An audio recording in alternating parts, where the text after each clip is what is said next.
What are we doing here? And where are we gonna go? It's like we just woke up one morning and then it's welcome to the show.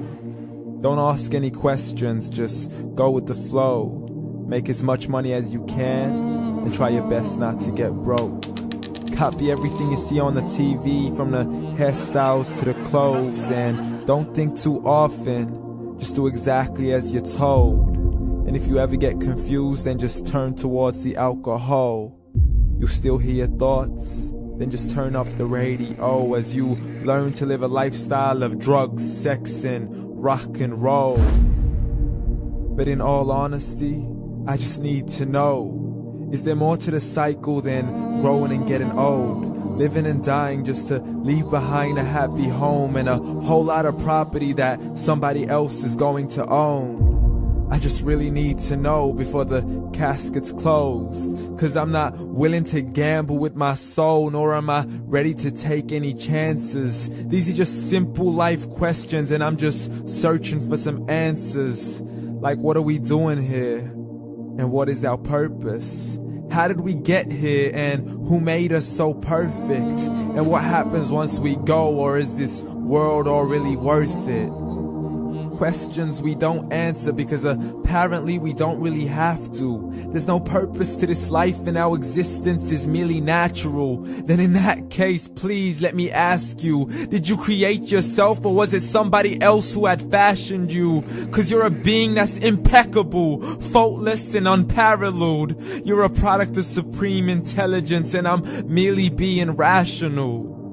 For there isn't a camera on this earth that can come close to the human eye, nor a computer that can compete alongside the human mind. And if the whole world was to come together, we wouldn't be able to create a single fly.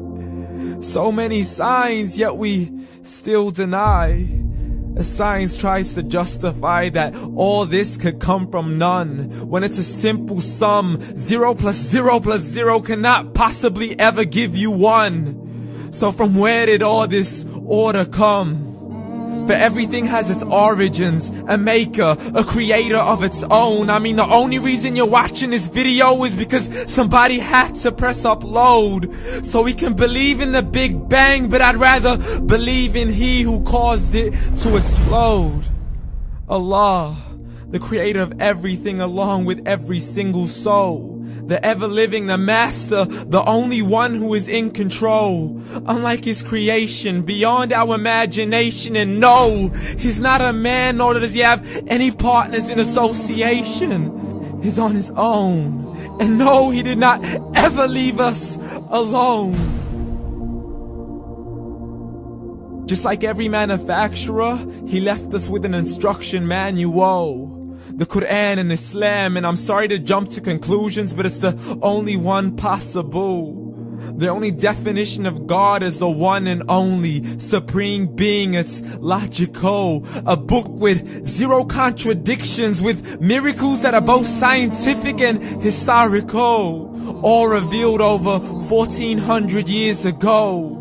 Like the detailed description of the human embryo. The descriptions of the human embryo in the Quran cannot be based on scientific knowledge in the 7th century. To the mountains as pegs holding firm the earth below, and the 2 seas that don't mix in a complete separate flow. To the planets in orbit, alternating night and day as they stay in flow. The expansion of the universe and the creation of everything from H2O.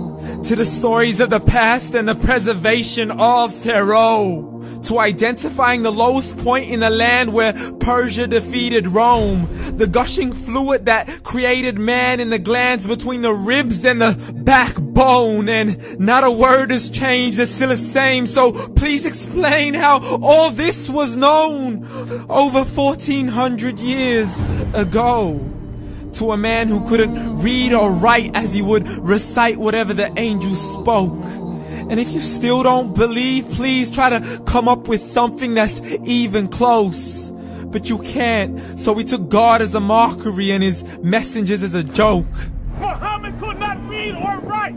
How's somebody who can't read or write gonna start a religion? Dismissed his scriptures as legends and tales of the ancient folk, as we live life according to our whims, desires, and hopes. saying this life is the only home we will ever know. We will live then die, then simply turn to bones. YOLO!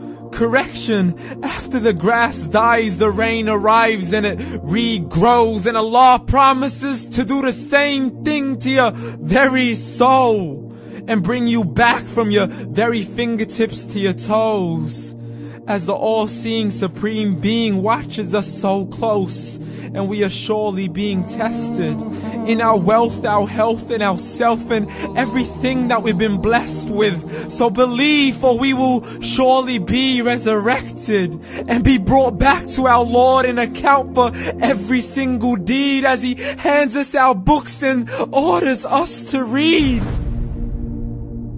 From the bad to the good and everything in between. You yourself are sufficient for your own accountability, so don't be mad at me. You are the one who thought He wouldn't come back to me. I gave you a whole life long to search after me, but you were busy in all that which was temporary. So read, and glad tidings to all those who believed. And if you disbelieve, read. And don't let that day be the first day you find out what your life really means. Read.